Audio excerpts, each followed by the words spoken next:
Olá pessoal, bom dia. Vamos iniciar aqui nossa aula hoje falando sobre um case prático de valuation, né? A empresa escolhida foi a Raia Drogasil. Eu sou o professor Renato Gugel.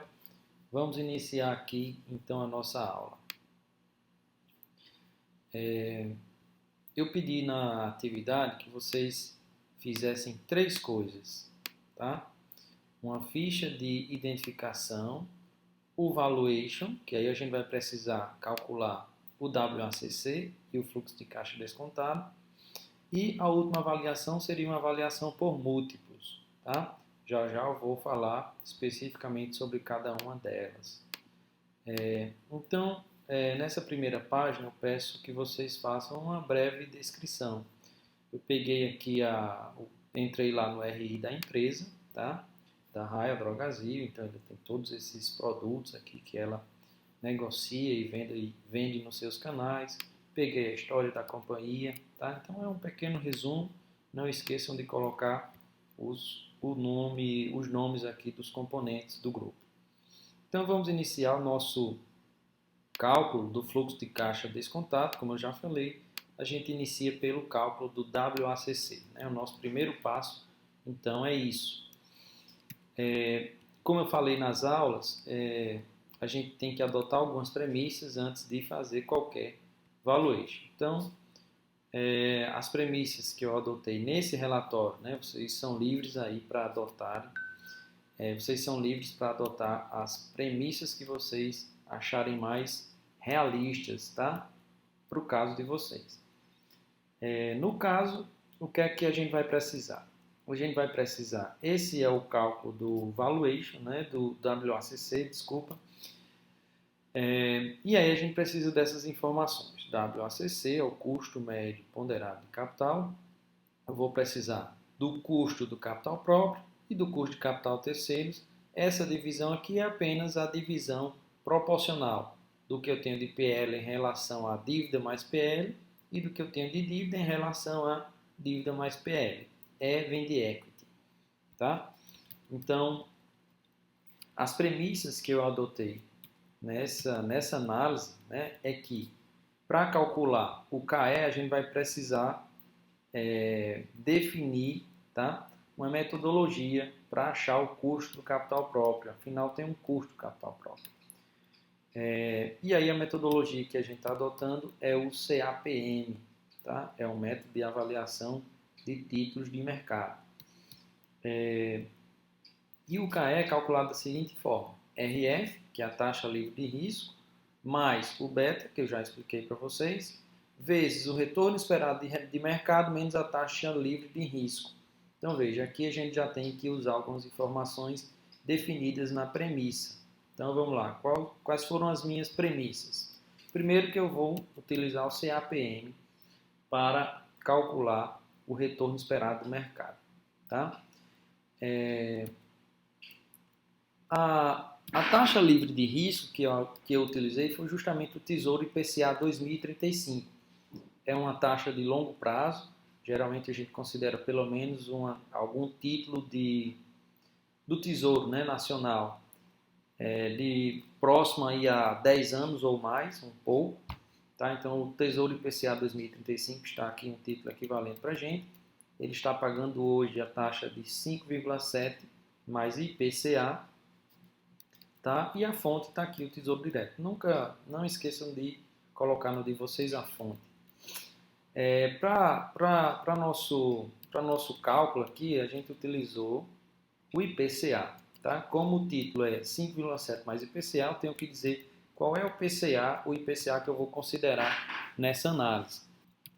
Pronto, onde foi que eu busquei essa informação? Lá no relatório Focus. E eu peguei justamente a previsão do último ano. Então, ó, só para mostrar para vocês, eu fui lá no site do Banco Central. Se eu colocar aqui já direto assim,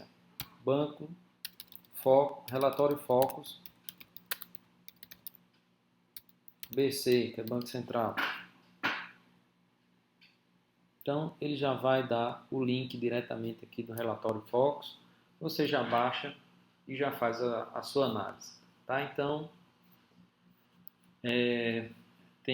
vai aparecer um linkzinho aqui para baixar. Você baixa, ele é um arquivo em PDF, certo? Não tem dificuldade nenhuma de baixar. Pronto, aqui eu faço o download do relatório Focus. Esse aqui é o último relatório do dia 29/4/2022, que é justamente esse que eu estou apresentando aqui para vocês. Então, o que é que eu vou precisar? Né? O que é que eu vou pegar nesse relatório Focus? Como eu escolhi o título IPCA 2035, eu já tenho a taxa fixa, tenho que pegar qual é o IPCA que eu espero para os próximos períodos. Se você considerar um tesouro que seja de renda fixa, né, com prazo longo, aí você não vai precisar buscar essa informação. Como eu escolhi esse título, eu vou utilizar o relatório Focus. Então, preciso pegar o IPCA. O IPCA, pessoal, é a inflação. Tá? Inflação hoje, 2022, 7,69, 89. Só que essa previsão é para longo prazo. Tá? Quando a gente faz um valuation, a gente está pensando no longo prazo da companhia. Então, eu peguei a última taxa aqui prevista pelos analistas de mercado. Então, considerei aqui 3% como a taxa de Selic para o período que eu estou estimando. Tá? Veja que aqui são premissas. Então, nossa taxa livre de risco será de 3% mais 5,7%, 8%, 8,7% então. A firma, como eu falei, é a Drogasil e eu estou utilizando aqui os demonstrativos da empresa consolidada, né, as DFPs consolidadas, ou seja, DFP de fim de ano 2021. Onde é que eu busco? No RI da empresa, tá? Você vai buscar esses dados, vai buscar a nota explicativa lá, mas pode baixar também pelo site da B3 ou outro site que você achar melhor. Beleza, defini minhas premissas. Vamos voltar aqui ao CAPM. Então, ó, CAPM, ao ponto que eu já defini a minha taxa livre de risco, é só trazer para a fórmula. Taxa livre de risco, 8,7% foi definido lá pelo Tesouro Direto. O beta. O beta eu peguei aqui do Yahoo Finanças. Só para mostrar para vocês. Fui aqui no site do Yahoo Finanças. Vai abrir a página. Eu até coloquei para cá. Eu tirei uma foto da tela. Tá? Você pode também fazer isso. Beta 0,54. Você pode pegar isso daqui, tirar uma foto e levar para lá. Fica bem referenciado. Tá? Beta 0,54. Então, beta também já expliquei, é o risco da companhia em relação ao Ibovespa. Quanto maior, né, quanto mais próximo de 1, mais próximo essa companhia, as variações do preço dessa companhia vão acompanhar o Ibovespa. Quanto mais distante, para mais ou para menos, elas vão também se movimentar na mesma direção. Próximo item, tá? Então, taxa livre de risco, beta. Próximo item é justamente o retorno esperado. É o retorno que eu espero por investir no mercado. É o retorno que eu espero por investir em ações, que por si só são mais arriscadas do que os títulos de renda fixa. Então, eu tenho que ter um prêmio a mais por esse risco. Como é que eu sei essa medida? Aí é outra premissa que você vai definir no seu relatório. Eu defini aqui como crescimento médio, tá? Crescimento médio do Ibovespa a partir de 2007. Expliquei já na sala por que a partir de 2007, questões políticas que impactam diretamente a nossa bolsa, e a partir de 2007 a gente tem uma certa estabilidade. Então, tá aqui, ó, a partir de 2007 peguei a média. Então, a bolsa de valores vem dando esse retorno médio, se a gente considerar esses últimos 5 anos. Então, esse é o retorno que eu espero ter para o futuro por investir em ações, tá? Por investir em algo mais arriscado. Então, meu retorno esperado do mercado, 12,33. Então já tenho as 3 variáveis que eu preciso. Taxa livre de risco, beta, taxa livre de risco, beta, o retorno do mercado, que aí a próxima variável é taxa livre de risco, que também a gente já tem. Então, ó, colocando isso na fórmula, a gente já tem o custo do capital próprio aqui. Tá? Então, vocês vão sempre fazendo essas referências. Ó. explicando por que vocês, qual a taxa vocês escolheram, tá? Para preencher essa planilhazinha aqui dos pontos do Ibovespa, eu peguei lá do Yahoo Finanças. Como é que eu fiz também, ó? Escolho o título Ibov, foi para o Ibovespa. Aí eu venho aqui em dados históricos, vai me abrir essa aba de pesquisa, tá? Veja que eu peguei lá, Ibovespa dados históricos, não sei por que saiu ali. E aí o que é que eu pedi aqui? Eu pedi que a frequência fosse, pronto. Então eu posso pedir desde 2010, 01 do 12 de 2010, tá? Lembrando que eu vou precisar só o de dezembro, porque eu fiz uma variação anual. Eu só posso fazer a variação mensal dos últimos 5 anos, fica à vontade, tá? Eu peguei só a variação do fim de cada ano, tá? Então eu vou colocar até, para pegar dezembro de 2021, deixa eu ver se eu coloquei lá, coloquei até dezembro de 2021. Então deixa eu colocar aqui até dia 15 de janeiro de 2022. Pronto. O preço eu não quero histórico, eu quero preço... sim, eu quero preço histórico sim. Só que a frequência que eu quero mensal, para não ficar muito dado aqui. Tá? Cliquei em aplicar, né? Ele só vai procurar quando você pesquisar aí em aplicar. Tá? Então, ó, eu peguei o preço de fechamento, 112.388. 112.388 de cada ano, tá? 31 de dezembro de 2021, 31 de dezembro de 2020, ó, 116.007, 116.007 e fui construindo esse histórico aqui do Ibov, tá? E aí, assim eu calculei a variação de um ano para outro, tá? Se eu considerar mais anos aqui, essa média vai mudar bastante, então achei razoável utilizar 2017 por conta de todo esse movimento, tá? Então só para eu já colocar aqui esse link aqui na minha planilha, ok? Beleza, né? Alguma dúvida? Ó, peguei aqui são as imagens, aqui é o Ibovespa também, uma imagenzinha de como é que eu peguei, tá? Vocês conferirem. Vamos lá, despesa financeira. Então, o primeiro passo a gente achou o KE. Próximo, achar o KD, o custo da dívida. Como é que eu acho o KD? Preciso apenas de informações sobre despesas financeiras e saldo médio de empréstimos. Beleza. Então, vamos para a primeira parte.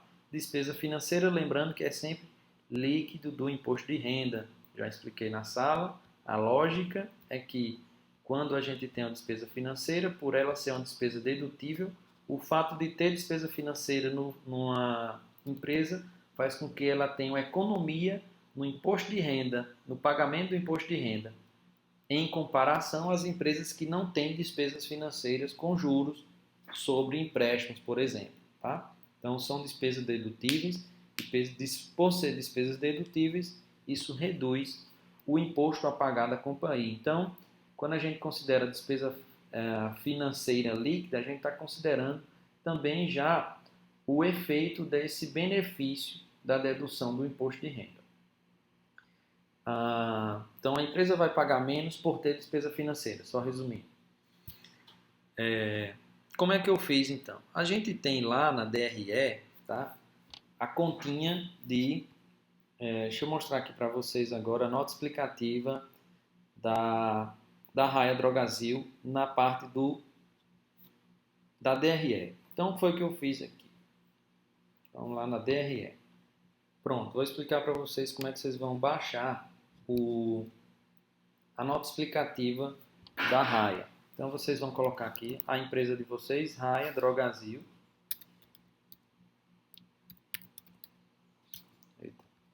Raia Drogasil e vai colocar RI no final. Manda pesquisar. Vai aqui, ó, relações com investidores da Raia Drogasil. Então, o que eu quero eu quero os resultados. Eu quero o resultado do fim de 2021.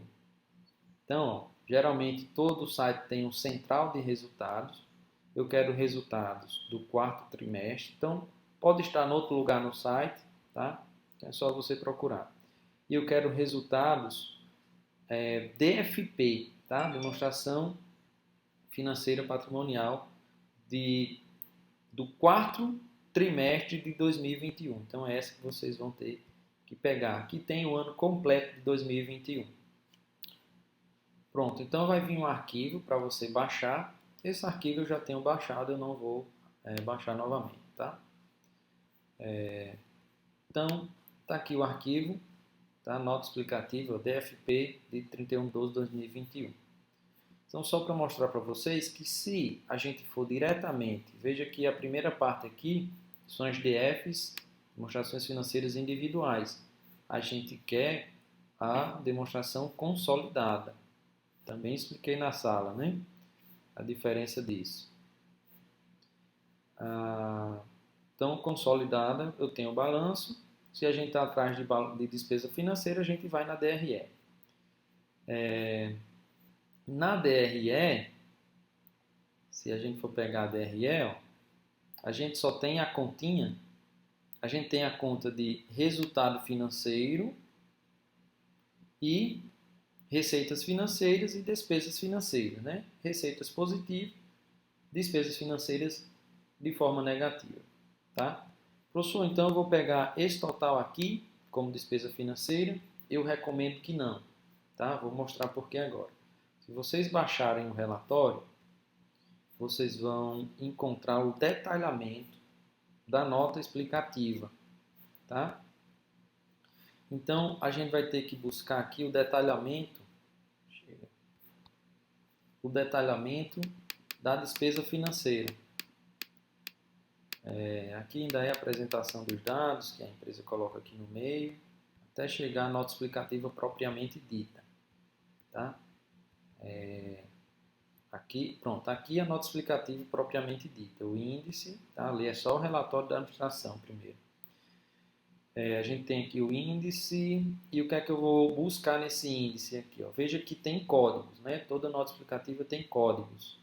Então, a partir daqui, 1 vai falar do contexto operacional, 2 vai falar da apresentação e assim vai. O que a gente está buscando é o detalhamento, tá? Toda nota explicativa traz o detalhe daquelas contas do balanço.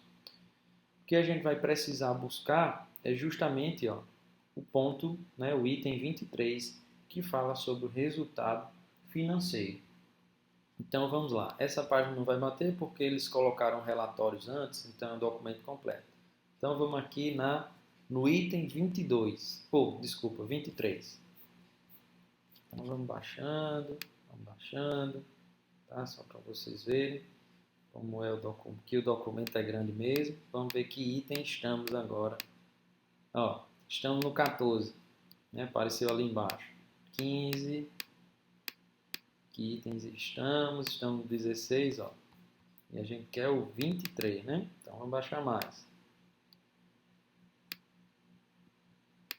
21, 23, resultado financeiro. Isso aqui que a gente vai precisar. Então, eu até aqui na planilha do Excel trouxe uma foto do que a gente precisa. Só para ficar aqui fácil de observar, eu peço que vocês façam o mesmo, tá? Coloquem a foto aqui da despesa financeira, o detalhamento da despesa financeira que tem lá na nota explicativa. Então é isso que eu estou mostrando aqui para vocês. Item 23. O que é que a gente tem? Receitas financeiras, isso aqui não vai importar para a gente. O que a gente quer saber são as despesas financeiras, mas aquelas que estão relacionadas principalmente ao passivo financeiro. No caso, empréstimos e financiamentos e debêntures a pagar. Então, como despesa financeira, a gente vai ter aqui variações monetárias, juros sobre arrendamento, encargo sobre empréstimo, encargo sobre debênture, juros sobre obrigações do acionista, amortização, juros, desconto concedido a clientes, AVP. No meu caso, o que é que eu decidi colocar aqui como despesa financeira relacionada ao passivo financeiro da companhia? Eu tomei a decisão de não considerar o valor total. Por quê, professor? Porque aqui a gente tem duas contas que são influenciadas por ajustes contábeis por conta do CPC de arrendamento. Professor, quer dizer que isso não é financeiro, é um ajuste contábil. Não é que a empresa vai pagar juros sobre isso, mas ele está pagando ali direito sobre o uso do arrendamento e reconhecendo que naquele aluguel que ele paga, que antes a gente pagava só como despesa com aluguel, hoje a gente reconhece um ativo e um passivo. Sobre aquele aluguel também existe uma parte de juros. Então o CPC trouxe agora essa novidade.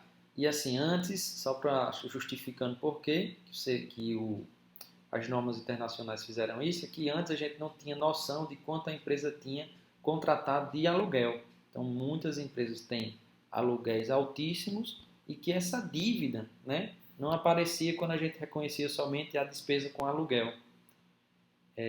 Então agora o arrendamento ele é reconhecido no imobilizado como um direito de uso e no passivo como uma conta a pagar. Então todo o passivo fruto desse contrato de aluguel vai aparecer agora no passivo. Então antes disso a gente não tinha essa informação. A informação bacana é dívida também. Se ela não honrar com aquele contrato, ela vai ter que arcar com os prejuízos.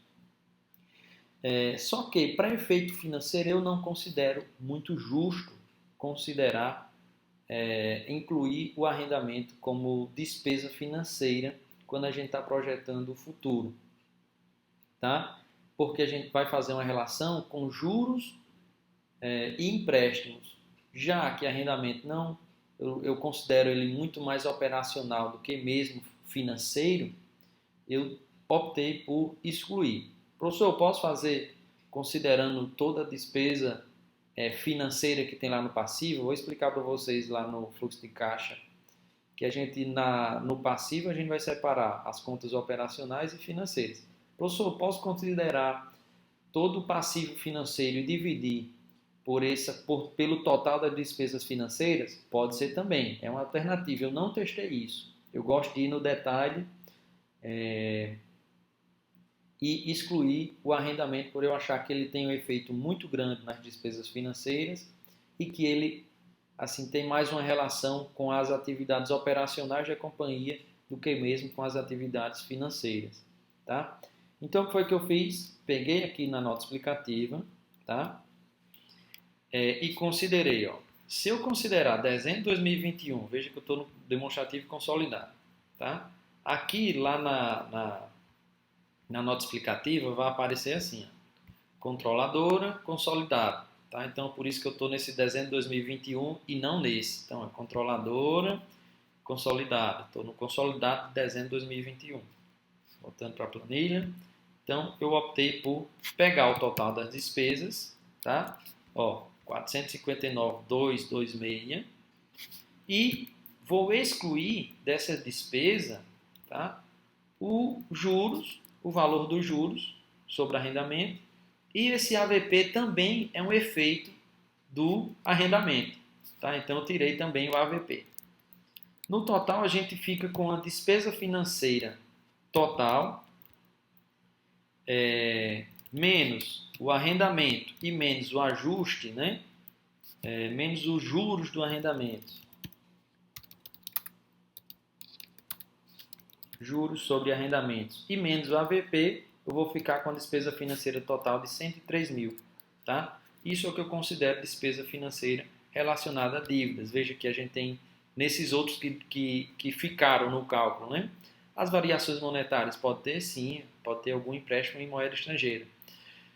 Encargo sobre empréstimos é a dívida que a gente está procurando. Encargo sobre debênture. Professor, posso utilizar só esses dois? Pode, também faz sentido. Tá?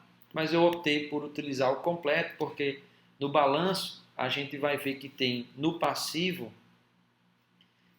a gente vai ter algumas contas de empréstimo e financiamento, aí vem lá o valor descrito de empréstimo e financiamento, só mostrar para vocês.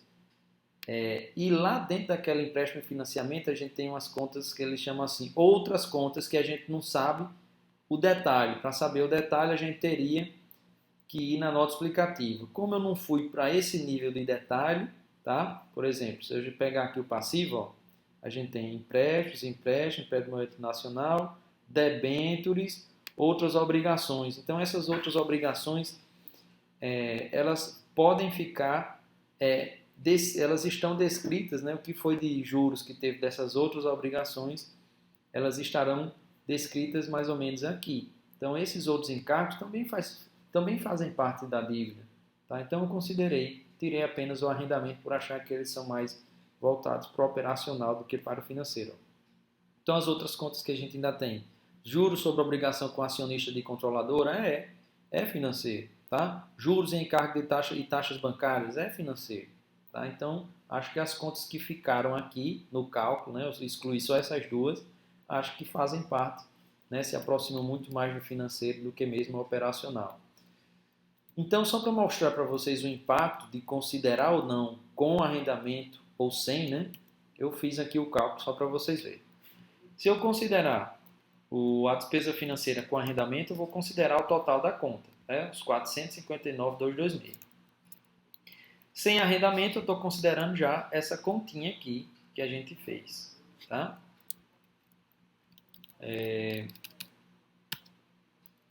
Então, o que é que eu vou pegar aqui?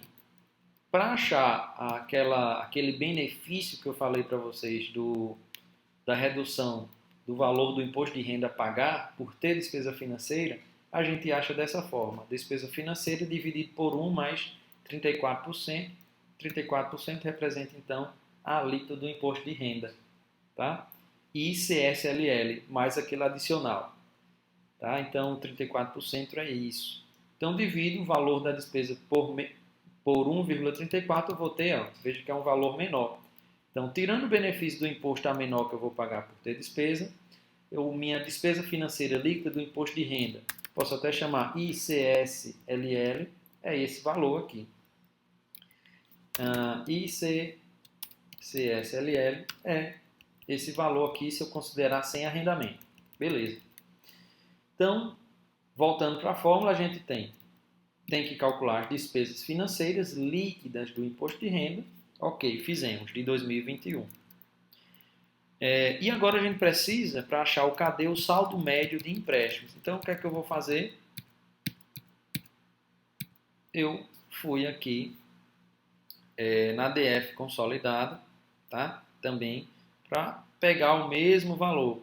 Então, aqui na nota explicativa, tá? Eu tirei a foto já e copiei para o arquivo, que fica mais prático de achar. Então, o que foi que eu fiz? No passivo, eu peguei o que é que está relacionado a empréstimo. Aí, ó, a gente tem no passivo circulante, a gente vai ter uma parte de empréstimos. Ó, tá? Opa, ó. O item 2.01.04 é todo de empréstimo. Em moeda nacional, eu tenho uma parte de empréstimo e uma parte de debêntures. Tá? No caso aqui, a raia. Essa é a parte de curto prazo. Tá? Estou considerando aqui consolidado o último exercício 2021. E também tenho que buscar a parte do longo prazo. Empréstimos e financiamentos é o 2.02.01. Certo? Então, peguei aqui o valor total de empréstimo e financiamento, 891.391. Vamos voltar para cá. 891.391 é a parte do não circulante. E a parte do circulante, né, de empréstimo e financiamento circulante, ó, veja que a gente tem as contas redutoras e as contas analíticas. Né? Essa aqui vai totalizar as demais. Então, ó, 613, 891, 613, 831, tá correto. Então, fiz isso para os 2 anos, porque eu peço o saldo médio e não o valor final de 2021. Veja que no início do ano era 531, terminou com 613.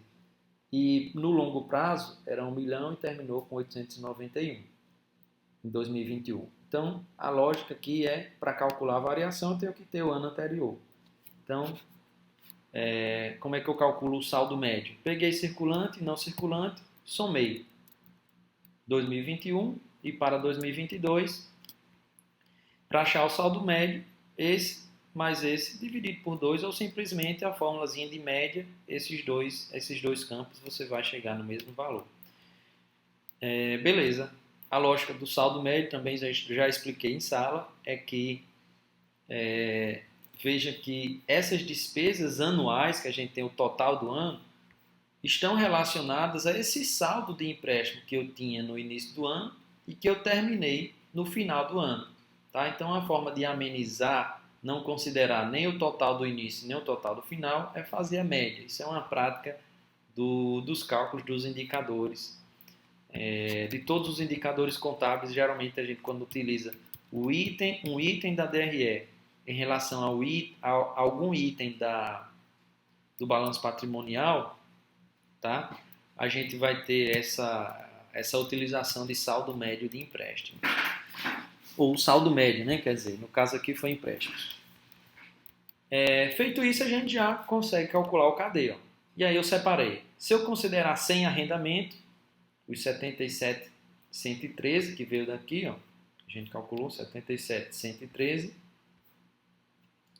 É só dividir pelo saldo médio, então a gente vai ter um custo da dívida de 4,88. Professor, está diferente do que você mostrou na sala. Tá, eu fiz um ajuste que eu disse que ia fazer. Tá? Aqui estava só os saldos, estava só os juros sobre arrendamentos, aí eu tirei também o AVP. Tá? Professor, mas está certo isso que o senhor fez? Tá. Inclusive, eu falei na sala que não tinha conferido com o total dos empréstimos, e hoje eu conferi. Lembrar que esse custo da dívida ele é de 2021. Em 2021 a gente tinha uma taxa Selic muito mais baixa do que a gente tem hoje, certo? Então as dívidas da Raia eu conferi lá no total dos empréstimos. Você vai aqui na nota explicativa e procura o item de empréstimos e financiamentos e ele vai detalhar todos os empréstimos, todas as taxas dos empréstimos que eles têm. Então isso está próximo, tá? Não é fora da realidade, não. Conferir lá com a taxa da nota explicativa e geralmente os títulos deles rendem IPCA, tá? Mais 2%, certo? Então, para 2021, essa taxa aqui está coerente. O que não está coerente é considerando o arrendamento, tá? Então, uma dívida, o que seria o custo da dívida? Seria um custo médio das taxas cobradas dos empréstimos tomados pela Raia. Tá? Então, um exemplo, se ela pegou 1 milhão de reais, ela está pagando um saldo médio, vai pagar de juros uma taxa média de 4,88. Por que a gente chama de taxa média? Porque aí eu estou pegando todos os tipos de dívidas que ela tem. Então não faz sentido eu pegar só um ou outro, por isso que eu chamo de média, tá? De todas as dívidas que a Raia tem, o que ela está pagando de juros é justamente uma média de 4,88. Então é o custo da dívida para a Raia, tá? Então não considerei a Raia. Então, ó, onde é que eu fui? Só para vocês ficarem entendendo aqui, né? As fontes. Ver item do resultado financeiro ou despesas financeiras. Vocês vão ter que ir lá na nota explicativa desse item. Tratei como passivo oneroso apenas os itens relacionados. Por exemplo, com o custo da dívida. Tá? E eu estou só explicando o que eu fiz aqui. Ó. Eu usei o total das despesas menos as contas de AVP e arrendamentos. Foi o que eu fiz aqui. Tá? Foi o que eu fiz. Professor, posso fazer diferente? Pode sim. Né? Cada empresa tem uma realidade. Você é livre para fazer a melhor escolha para o seu valuation. Ok? Então, achamos o KD e achamos o KE. Então, a gente já está com 90% aqui do cálculo feito. Tá? WACC é a taxa de desconto que a gente vai utilizar para trazer a valor presente os fluxos de caixa futuro. Se eu já tenho o KE, tenho o KD, isso aqui é apenas a proporção. Vamos lá agora calcular finalmente o WACC. Aqui nós precisamos então do KE e do KD. Eu só fiz trazer as taxas, né, que a gente já calculou aí em cima, 10,66 e 4,88. E vou precisar então da dívida, que no caso aqui é o que a gente está chamando ali em cima na fórmula de D, né? Dívida. Eu peguei a dívida de 2021, né? Por quê? Porque eu vou relacionar com o patrimônio do final do ano. Então não faz muito sentido eu pegar essa mesma dívida média que eu calculei aqui, tá? Saldo médio de empréstimos. Não, eu vou pegar a do final do ano. Então, ó, veja que ele vai pegar lá na informação que eu tinha de patrimônio líquido aqui, ó, de 2021, de patrimônio líquido não, de empréstimo e financiamento de 2021 circulante e não circulante, ok? Então, PL também fui lá no balanço, tá? Peguei o PL da companhia. PL é justamente o total aqui, ó. Patrimônio líquido consolidado, 4.718.802, tá? Eu estou chamando 4 milhões, mas isso é 4 bilhões, tá? Tudo aqui que tem na demonstração é em R$ 1.000, tá? Então, trouxe para cá o nosso PL, a nossa dívida, e achei, veja que aqui a gente tem E, D e D mais E, né? D mais E, então é só somar PL mais a dívida. Beleza. Com isso, a gente calcula facilmente o WACC. Veja que o D mais E são essas proporções aqui, ó. Essa parte aqui, E dividido por D mais E, é justamente a proporção do PL em relação ao total. Então, do PL, a composição o PL representa 75% do total desse capital de terceiros e capital próprio. E dívidas representa 24% do capital de terceiros em relação ao capital próprio e essas dívidas, né? E empréstimos e financiamentos. Então, com isso a gente calcula facilmente aqui o nosso WACC. Ó. Aí tem a fórmula, mas é basicamente fazer isso daqui no Excel, beleza? Então, achei um WACC de 9,26. E aí, tem outra forma. Sim, eu trouxe até também aqui, ó, a linha do balanço do patrimônio líquido, só para dizer de onde veio esse valor. Tem alguns autores, né, outros livros, trazem que o valuation não deve considerar o PL contábil. Esse PL aqui que a gente achou foi o PL contábil. Tá? Mas você deve usar o valor de mercado. O valor de mercado, por exemplo, quando a gente está aqui na contabilidade, no PL contábil, seria todo o ativo menos o passivo. Então seria, ó, de forma líquida, quanto é que eu pagaria para ser dono daquela companhia. Né? O PL nos traz essa informação, patrimônio líquido. O mercado, o valor de mercado, o market capital, é a mesma coisa, só que avaliado a preço de mercado e não utilizando as regras contábeis, né? As regras e normas contábeis. Então, isso, os 34 milhões aqui, que na verdade tudo aqui, né, é em mil, tá? Seriam 34 bilhões, é o valor de mercado da Raia Drogasil. Como é que eu busquei? Também fui lá na Yahoo, ó. Tem aqui, ó, capitalização de mercado 34,059 bilhões, tá? Como tudo aqui está em mil, eu não botei em bilhões, né? Eu diminuí os 3 zeros aqui para ficar milhões aqui e coloquei aqui em cima que a referência é em mil, tá? Aí se eu fizer isso, eu considerar que o valor de mercado, né, seria quanto a gente compraria aquela empresa. O valor de mercado é quanto eu compraria aquela empresa hoje. A valor de mercado eu compraria por 34 milhões, mas na contabilidade ela está avaliada por 4 milhões. Tá? Essa diferença é avaliação de mercado mesmo, coisas que a contabilidade não consegue reconhecer no seu balanço. Então, o que é que acontece? Se eu fizer essa avaliação pelo valor de mercado, né, considerando PL valor de mercado, olha só como vai mudar essa proporção. Se eu fizer isso, o PL em relação ao total vai representar 95% e as dívidas apenas 4,23%. Então eu não acho justo fazer isso. Eu prefiro utilizar mesmo o PL contábil, tá? Mas veja, no final a alteração é pouca, tá? Em termos de WACC. Na verdade, assim, se eu utilizar o PL, ele vai puxar muito mais para o custo do capital próprio. Se eu utilizar essa daqui, ele vai puxar um pouco menos, né, do KE. Tá? Veja que a diferença se aproxima, baixou aqui justamente porque o KD é mais baixo que o KE. Tá? Como essa proporção de 24 é maior do que 4, então a gente tem esse impacto. Tá? Então eu utilizei essa taxa, certo?